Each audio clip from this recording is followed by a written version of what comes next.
मैं शिव कुमार सिंह आप सभी का आपके अपने चहेते यूट्यूब चैनल टैलेंट मस्ती में हार्दिक स्वागत करता हूं। प्यारे दोस्तों, आज का वीडियो उत्तल्यंश अवतल्यंश के महत्वपूर्ण आंकिक प्रश्नों के हल को लेकर के है। दोस्तों, उन सवालों के हल पर चलें उसके पहले उनमें जिन सूत्रों का इस्तेमाल हुआ है उसके बारे में हम आपको जानकारी देंगे।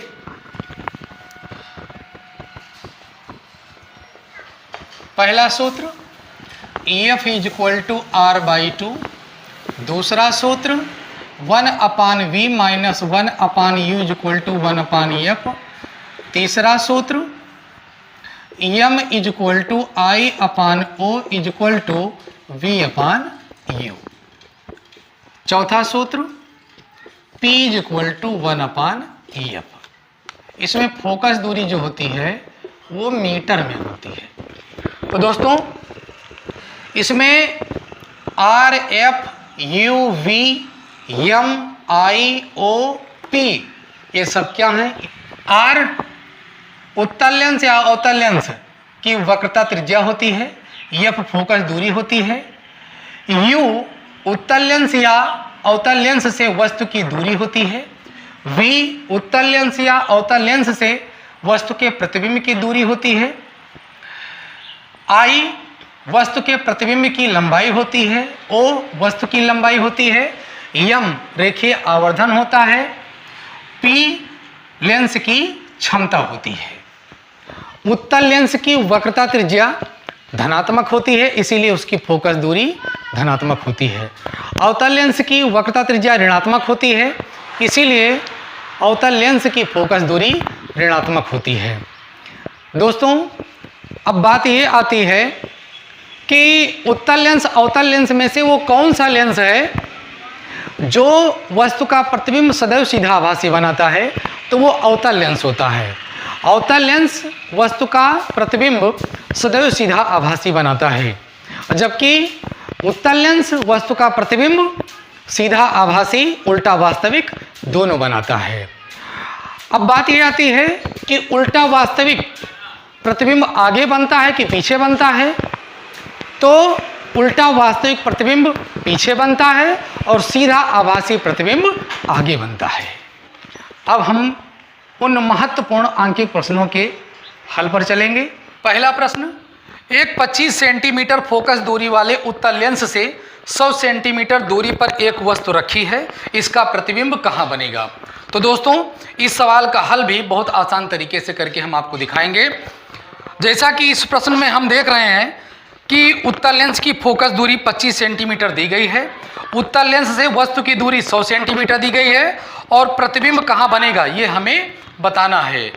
तो दोस्तों, जो दिया गया है सबसे पहले उसको हम नोट करेंगे। उत्तल लेंस की फोकस दूरी 25 सेंटीमीटर, तो F = 25 सेंटीमीटर, U = -100 सेंटीमीटर और V = क्वेश्चन मार्क। UVF में जो संबंध होता है वही संबंध वाले सूत्र का इस्तेमाल करेंगे और सवाल को आसानी से हल कर लेंगे। तो 1/V - 1/U = 1/F से 1/V हमें निकालना है। -1/U की जगह पर U का मान रख देंगे -100 = 1/F की जगह पर F का मान रख देंगे 25। अगली लाइन में 1/V माइनस माइनस हो जाएगा प्लस, 1/100 = 1/25। अगली लाइन में 1/100 का पक्षांतर दाहिने पक्ष में कर देंगे, सवाल हमारा हल हो जाएगा। तो 1/V = 1/25 - 1/100, तो 1/V = 125 का लासा ले लेंगे। 100 1 × 25 चौका 100 - 1 × 100 एकम 100, तो 1/V = ये 4 एकम 4 -1 बटे हो जाएगा ये 100, तो 1/V = 4 में से घटा देंगे 3/100, तो V = हो जाएगा 100/3। 100 को 3 से भाग करेंगे तो आएगा 33.33 सेंटीमीटर। हम ये कह सकते हैं कि उत्तल लेंस के पीछे 33.33 सेंटीमीटर की दूरी पर वस्तु का प्रतिबिंब बनेगा। दूसरा प्रश्न, एक अवतल लेंस की फोकस दूरी 15 सेंटीमीटर है। इस लेंस से 100 सेंटीमीटर दूर रखी वस्तु के प्रतिबिंब की स्थिति एवं प्रकृति ज्ञात कीजिए। तो जैसा कि हम इस प्रश्न में देख रहे हैं कि अवतल लेंस की फोकस दूरी 15 सेंटीमीटर दी गई है, अवतल लेंस से वस्तु की दूरी 10 सेंटीमीटर दी गई है, प्रतिबिंब की स्थिति और हमें प्रकृति ज्ञात करना है। तो इसमें हम जो दिया गया है सबसे पहले उसको नोट कर लेंगे। अवतल लेंस की फोकस दूरी 15 सेंटीमीटर, तो F is equal to minus 15 centimetre. अवतल लेंस से वस्तु की दूरी U is equal to minus 10 centimetre. प्रतिबिंब की स्थिति V is equal to question mark. जब प्रतिबिंब की स्थिति मालूम हो जाएगी तो हम उसकी प्रकृति भी बता सकते हैं। प्रकृति is equal to question mark. तो U V F में जो संबंध होता है उसी सूत्र का इस्तेमाल करेंगे और सवाल को हल कर लेंगे। तो 1/V minus 1/U is equal to 1/F से 1/V हमें निकालना है, माइनस 1/U की जगह पर U का मान रख देंगे -10 बराबर 1/F की जगह पर F का मान -15 रख देंगे। अगली लाइन में 1/V, ये माइनस माइनस हो जाएगा प्लस 1/10 इज इक्वल टू 1/-15। अगली लाइन में 1/10 का पक्षांतर दाहिने पक्ष में कर देंगे तो 1/V is equal to -1/10 minus 1/15। तो 1/V इज इक्वल टू 10 और 15 का लासा ले लेंगे। 10 और 15 का लासा होगा 30 और ऊपर -1 गुणे 10 तिहाई 30 माइनस 1 गुणे 15 दूना 30।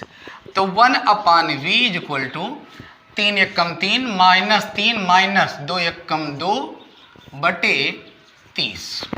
तो 1/V is equal to minus, ये दोनों जो है जुड़ जाएंगे, -5 बटे 30। 5 एकम 5 और 5 छम 30। तो ये आ गया 1/V इज इक्वल टू -1/6। तो V इज इक्वल टू आ जाएगा -6 सेंटीमीटर। हम ये कह सकते हैं कि अवतल लेंस के सामने 6 सेंटीमीटर की दूरी पर वस्तु का प्रतिबिंब बनेगा। कौन सी प्रकृति का बनेगा? तो सीधा और आभासी बनेगा। तीसरा प्रश्न, एक अवतल लेंस की फोकस दूरी 20 सेंटीमीटर है, उसके सामने एक वस्तु कितनी दूरी पर रखी जाए कि उसका प्रतिबिंब 12 सेंटीमीटर की दूरी पर बने। सवाल बहुत सरल है और बहुत ही महत्वपूर्ण सवाल है ये। एक अवतल लेंस की फोकस दूरी 20 सेंटीमीटर दी गई है और अवतल लेंस से प्रतिबिंब की दूरी 12 सेंटीमीटर दी गई है और हमें ये बताना है कि अवतल लेंस के सामने कितनी दूरी पर वस्तु रखनी होगी। तो दोस्तों, जो इसमें दिया गया है उसको हम पहले नोट करेंगे और जो निकालना है उस पर क्वेश्चन मार्क लगाएंगे। तो इसमें दिया गया है अवतल लेंस की फोकस दूरी 20 सेंटीमीटर। तो यहाँ पर F is equal to -20 centimetre लिख लेंगे। V is equal to 12 centimetre. 12 centimetre, लेकिन ये प्रतिबिंब आगे बन रहा कि पीछे बन रहा है? अब ये बात कैसे फाइनल होगी? तो ये बात अवतल लेंस के बारे में अगर आपको ये जानकारी है कि अवतल लेंस किसी वस्तु का जो प्रतिबिंब है वो कभी उल्टा नहीं बनाता है, वो हमेशा सीधा बनाता है। तो सीधा बनेगा प्रतिबिंब तो कहाँ बनेगा? आगे बनेगा। आगे बनेगा तो V का मान माइनस में होगा। U is equal to question mark. UVF में जो संबंध होता है उसी सूत्र का इस्तेमाल करेंगे और सवाल को आसानी से हल कर लेंगे।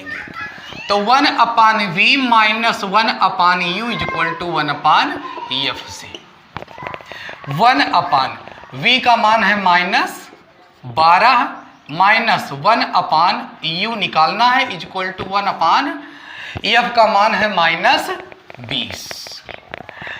हम देख रहे हैं कि दोनों पक्षों में सभी पद माइनस माइनस में हैं, ये माइनस ये माइनस ये माइनस, तो हम माइनस से दोनों पक्षों में गुणा कर देंगे।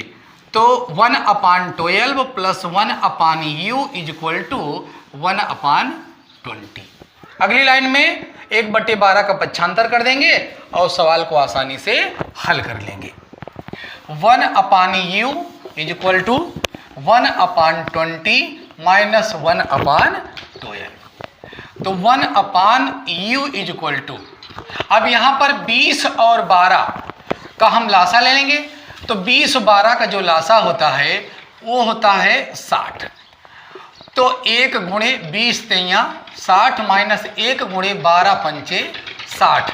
तो 1/u इज इक्वल टू 3 एक कम हो जाएगा 3 माइनस 5 एक कम 5 और बटे 60। तो 1/u इज इक्वल टू 3 में से 5 घटाएंगे तो -2 आएगा और बटे 60। 2 एक कम 2 और 2 तिहाई 6 2 शून्यम 0। तो 1/u इज इक्वल टू -1/30। तो अगली लाइन में हो जाएगा u is equal to -30 centimetre. तो दोस्तों हमने ये ज्ञात किया कि अवतल लेंस के सामने 30 सेंटीमीटर की दूरी पर वस्तु को रखा जाएगा। चौथा प्रश्न जो कि इस वीडियो का आखिरी प्रश्न है, 15 सेंटीमीटर फोकस दूरी वाले उत्तल लेंस से 20 सेंटीमीटर दूरी पर 10 सेंटीमीटर की मोमबत्ती रखी है। लेंस द्वारा मोमबत्ती के बने प्रतिबिंब की स्थिति, प्रकृति तथा लंबाई ज्ञात कीजिए। दोस्तों ये सवाल थोड़ा लंबा है लेकिन बहुत आसान तरीके से हल करके हम आपको दिखाएंगे। जैसा कि हम इस प्रश्न में देख रहे हैं कि उत्तल लेंस की फोकस दूरी 15 सेंटीमीटर दी गई है और उत्तल लेंस से मोमबत्ती की दूरी 20 सेंटीमीटर है, मोमबत्ती की लंबाई 10 सेंटीमीटर है और हमें मोमबत्ती के प्रतिबिंब की स्थिति, प्रकृति तथा लंबाई ज्ञात करना है। तो जो दिया गया है सबसे पहले उसको हम नोट करेंगे और जो निकालना है उस पर क्वेश्चन मार्क लगाएंगे। 15 सेंटीमीटर फोकस दूरी वाले उत्तल लेंस, तो उत्तल लेंस की फोकस दूरी दी गई है 15 सेंटीमीटर। तो इसको हम लिख लेंगे। उत्तल लेंस से वस्तु की दूरी 20 सेंटीमीटर है तो -20 सेंटीमीटर। मोमबत्ती की लंबाई O is equal to 10 centimetre. प्रतिबिंब की स्थिति, प्रकृति और मोमबत्ती के प्रतिबिंब की लंबाई। दोस्तों इसमें EF हमें प्राप्त है, U प्राप्त है, O प्राप्त है, V निकालना है, प्रकृति निकालना है और प्रतिबिंब का आकार निकालना है। तो हम सबसे पहले जिस सूत्र का इस्तेमाल करेंगे वो सूत्र होगा 1/v minus 1/u equal to 1/f। तो 1/v minus 1/u is equal to 1/f से 1/v माइनस 1/u, u का मान है -20, यहाँ -20 रख देंगे इज इक्वल टू 1/f की जगह पर f का मान 15 रख देंगे। अगली लाइन में 1/v माइनस माइनस प्लस हो जाएगा 1/20 इज इक्वल टू 1/15। अगली लाइन में इसका पक्षांतर कर देंगे दाहिने पक्ष में, तो 1/v is equal to 1/15 minus 1/20 हो जाएगा। तो 1/v इज इक्वल टू 15 और 20 का लासा ले लेंगे। 15 20 का लासा 60 1 गुणे 15 चौको 60 माइनस 1 गुणे 20 तिया 60। तो 1/v equal to 4 Ekam 4 minus 3 एकम 3 बटे 60। तो 1/v इजक्वल टू 4 में से 3 घटा देंगे 1 और ये बटे 60। तो v इजक्वल टू हो जाएगा 60 सेंटीमीटर। अब हम दूसरा सूत्र इस्तेमाल करेंगे, वो सूत्र होगा I/O equal to V/U। I/O equal to V/U, इस सूत्र का इस्तेमाल करेंगे और प्रतिबिंब का आकार आसान तरीके से निकाल लेंगे। तो यहां पर ये I निकालना है, O दिया गया है 10, V का मान 60 हम प्राप्त कर चुके हैं, U का मान -20। तो 20 से कम 20, 20 तिया 60। तो I/10 इजक्वल टू -3। तो I is equal to 10 multiple -3 is equal to हो जाएगा -30 सेंटीमीटर। तो दोस्तों इस वीडियो में यहीं तक। आई होप आप लोगों को ये वीडियो पसंद आया होगा। अगला वीडियो बहुत जल्द है।